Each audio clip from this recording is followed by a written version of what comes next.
तबस्सुम साहिबा, गजाला साहिबा, ये सब मेरी बहनें जो कई दिनों से मेहनत कर रही थी इस कार्यक्रम को सफल बनाने के लिए।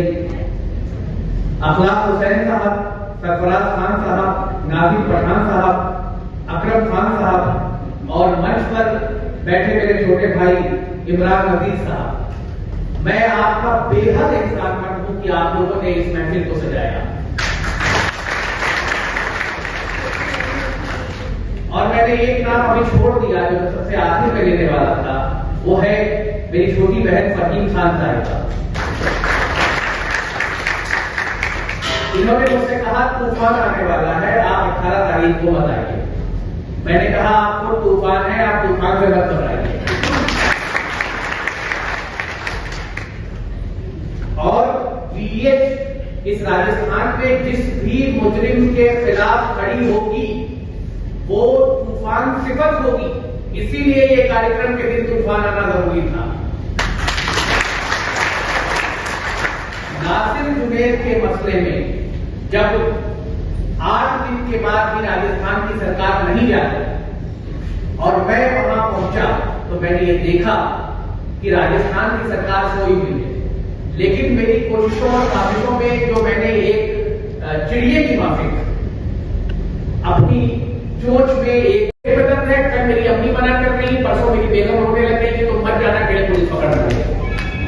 भाई मेरी भी बेगम और मां है, मेरे भी बच्चे हैं, मैं गया।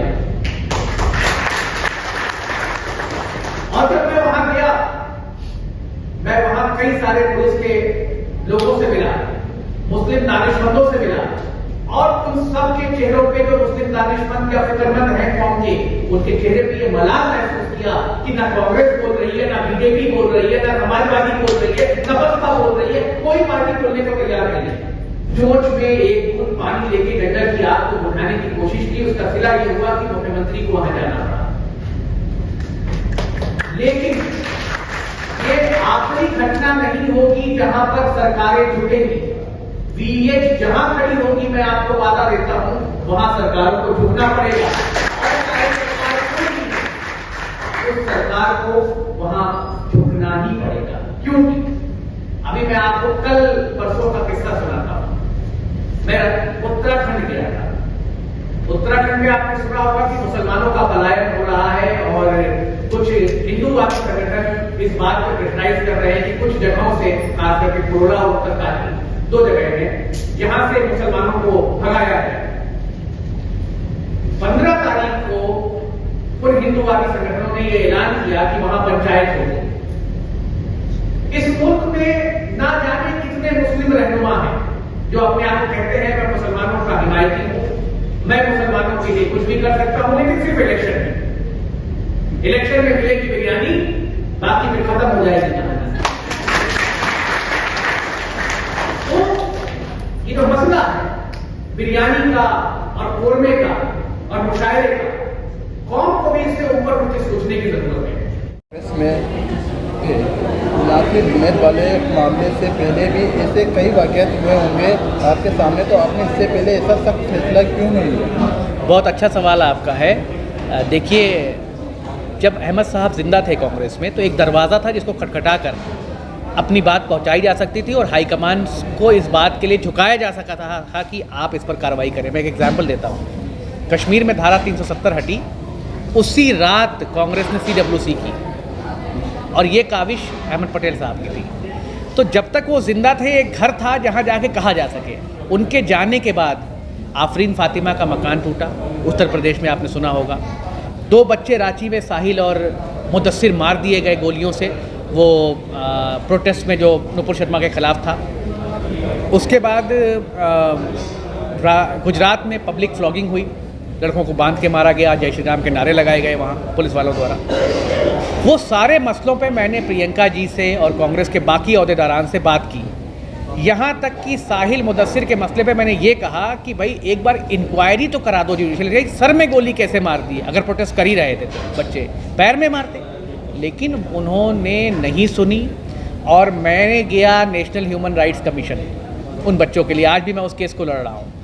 तो जब पिछले 1-1.25 साल से बात करते बात नहीं सुनी जाने लगी, तो फिर मुझे ये लगने लगा कि अब इस पार्टी में रहने का कोई फ़ायदा नहीं है। और आखिर में जब मैं नासिर और जुनैद के घर पहुंचा तो मुझे ये लगा कि अब वो वक्त आ गया है जब मुझे इसको विदा कर देना चाहिए। हाँ, ये अलग बात है कि मुझे बहुत सारे प्रलोभन मिले बाद में कि भाई आप आ जाओ, ये कर लो, वो कर लो, लेकिन मैं नहीं गया। और उसकी ख़ास वजह है कि मैं सियासत में मजबूरों को, मजलूमों को इंसाफ दिलाने के लिए आया था, कमीशन खाने के लिए नहीं।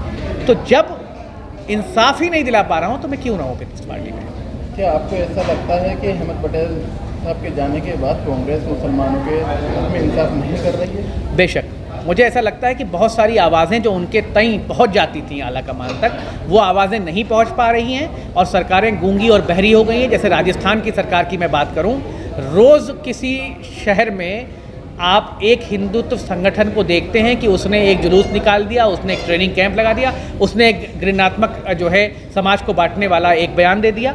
क्यों नहीं आखिर सरकार कार्रवाई कर रही है? ऐसी क्या मजबूरी है सरकार की? क्या सरकार संविधान नहीं मानती, या गहलोत जी ने कह दिया कि ठीक है ओके करते रहो?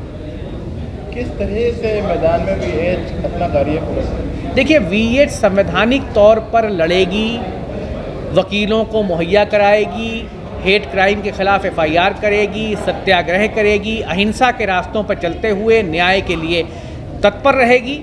और जिस मजलूम के साथ भी क्राइम होगा और वो हमसे मदद मांगेगा, हम कोशिश करेंगे उस तक पहुँचने। इस तरह के क्राइम के खिलाफ जो है VH काम करेगी। देखिए, मैंने बहुत क्लियर है कि वॉलंटियर्स अगेंस्ट हेट, यानी हेट क्राइम के खिलाफ, यानी जो किसी नफरत के आधार पर किसी के साथ किया जा रहा है कि ये दलित है इसे मारो, ये मुसलमान है इसके साथ परेशान करो, इस तरह के जो क्राइम हैं उन क्राइम्स पर हमारा फोकस है और हम उसी पर काम करना चाहते हैं। गुजरात में भी अभी कल जो 174 लोग गिरफ्तार किया है दरगाह तोड़ने को लेकर, तो उस मामले में आप क्या कहना चाहेंगे? देखिए, पब्लिक फ्लॉगिंग का ये दूसरा मामला है गुजरात में, और ऐसा लग रहा है कि पुलिस ने संविधान पढ़ा नहीं है, या पुलिस अपनी जो एक उसका एक दायरा है उससे आगे उखड़ के काम कर रही है।